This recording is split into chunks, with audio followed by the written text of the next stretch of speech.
नमस्कार और स्वागत है आपका ब्राइट फ्यूचर द्वारा प्रस्तुत इस परिचय कार्यक्रम के पहले एपिसोड पर। मेरा नाम है जेनिफ रॉक और मैं ब्राइट फ्यूचर में हेड ऑफ सस्टेनेबिलिटी का काम करता हूँ।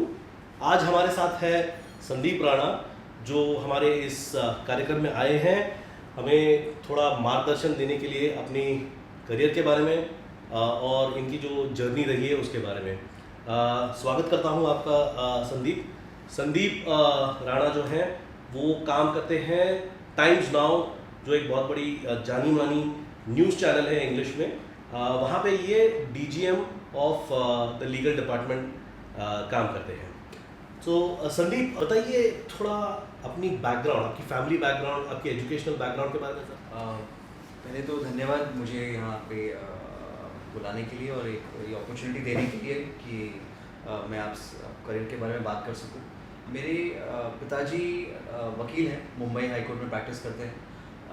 मेरी माताजी होम मेकर है, मेरी बहन भी लॉयर है, मैं भी लॉयर हूँ, हमारी फैमिली ही लॉयर्स की है। हालांकि मैंने 11th-12th जो थी मैंने अपने साइंस बैकग्राउंड से की है। मैंने जब मैं 10th में था पास आउट किया था 97-98 में। वो दौर ही ऐसा था कि आपको कोई मार्गदर्शन करने वाला होता नहीं था, कोई आपको आके बैठ के काउंसिल नहीं करता था कि हाँ भाई आप आगे आपको क्या इंटरेस्ट है या आपको आगे क्या परस्यू करना है। तो ज़्यादातर आपका जो लाइफ में डिसीजन होता था ज़्यादातर बच्चों का वो अपने दोस्तों से प्रभावित होता था। तो मैं अपने पिताजी के साथ कोर्ट जाता था, बॉम्बे हाई कोर्ट, उनका देखता था कि वो प्रैक्टिस कैसे करते हैं सब। तो उसमें मेरी थोड़ी रुचि आई। तो मुझे लगा कि शायद आगे चल के शायद मैं इसमें मेरा इंटरेस्ट बढ़े।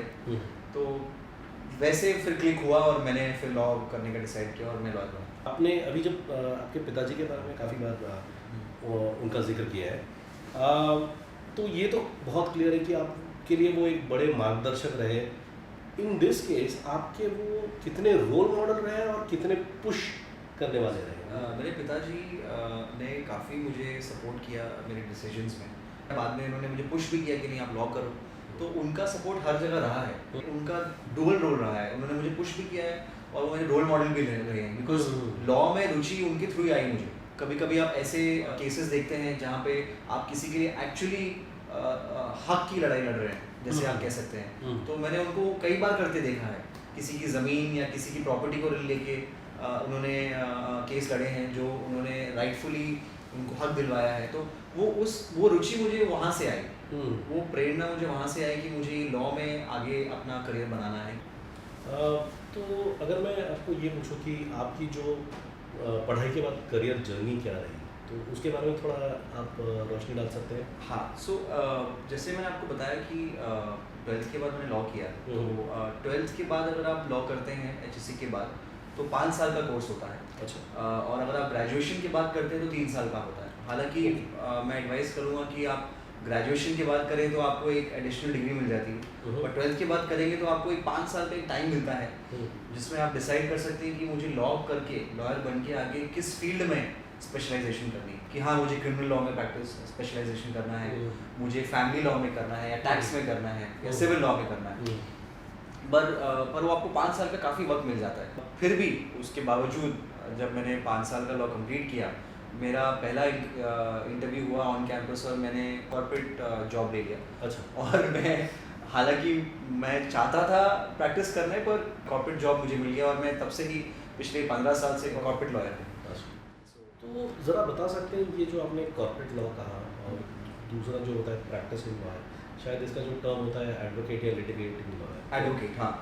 तो प्रैक्टिसिंग लॉयर जो इसमें क्या बहुत ज़्यादा फ़र्क है? आपने थोड़ा बहुत तो बताया हमको, तो मतलब कि ये तो आपकी जर्नी रही, बट इसमें क्या फ़र्क होता है? जो प्रैक्टिसिंग लॉयर होता है वो होता है जो आपके लिए जाके केस कोर्ट में लड़ता है, आर्ग्यू करता है, वो एक प्रैक्टिसिंग लॉयर होता है। कॉर्पोरेट लॉयर ये होता है जो आप एक कंपनी के लिए काम करते हैं, सिर्फ उन्हीं का आप उनके लिए उनका ही लीगल काम संभालते हैं। आपका दायरा छोटा हो जाता है। आप हाँ, लेकिन कॉर्पोरेट जॉब में क्या होता है, आपको स्टेबिलिटी आ जाती है, आपकी इनकम शुरू हो जाती है। तो आपका फाइनेंशियल स्टेबिलिटी काफ़ी पहले से शुरू हो जाती है। प्रैक्टिसिंग लॉयर वो होता है जो जिसमें जो कहते हैं जो स्ट्रगल पीरियड जो होता है वो काफ़ी अच्छा खासा होता है। कॉर्पोरेट जॉब में ये स्ट्रगल है कि आपके साथ काफ़ी आपके पीयर्स काम करते हैं, हम उम्र लोग होते हैं जो आपके साथ काम करते हैं, तो आपकी कंपटीशन बढ़ जाता है। आपको ज़्यादा आपको मेहनत करनी पड़ती है, जहाँ आपको लगता है कि 8 घंटे की नौकरी है, लेकिन ऐसा नहीं होता। आपको 12-12, 13-13 घंटे काम करना पड़ता है शुरू में, ताकि आपको रिकग्निशन मिले। तो संदीप, ये तो आपने बताया कि एक होता है कॉर्पोरेट लॉ और एक होता है जहाँ पे आप प्रैक्टिस करते हो, एडवोकेट बनते हो। आप इन अ वे कह सकते हैं कि सेल्फ एम्प्लॉयड हो। करेक्ट। इन दोनों के अलावा और भी कोई ऑप्शंस है आपको लॉ करने के बाद? हाँ हाँ जी, तो जब आप लॉ कर रहे हैं तो लॉ में क्या होता है कि आप एक और एडिशनल, अगर आप कॉर्पोरेट जॉब की तरफ देख रहे हैं तो लॉ करते वक्त एक और एडिशनल क्वालिफिकेशन होती है कंपनी सेक्रेटरी, ओके। जिसे हम CS भी कहते हैं। तो ये काफ़ी लोग क्या करते हैं, लॉ करते वक्त CS का भी कोर्स कर लेते हैं। Okay. So once CS course जो होता है, आप इफ़ यू आर ग्रेजुएट तो आप कर सकते हैं। अच्छा। तो आप 5 साल का कोर्स करेंगे हम्म। तो आप 5 साल के कोर्स में आप CS भी साथ साथ में कर सकते हैं। अच्छा। तो उसमें एडवांटेज क्या होता है कि जैसे ही आप ग्रेजुएट होते हैं, लॉ ग्रेजुएट बनते हैं, आप CS क्वालिफाइड भी बन जाते हैं। और कंपनी सेक्रेटरी आजकल हर प्राइवेट कंपनी में, अभी जो कंपनी लॉ, हालांकि हाल ही में कंपनी लॉ में चेंजेस आए थे 2013 या 14 में, तो उन्होंने हर प्राइवेट कंपनी में मैंडेटरी कर दिया था कि कंपनी सेक्रेटरी होना चाहिए। ओके। तो उससे इस फील्ड को काफ़ी स्कोप बढ़ गया उसका।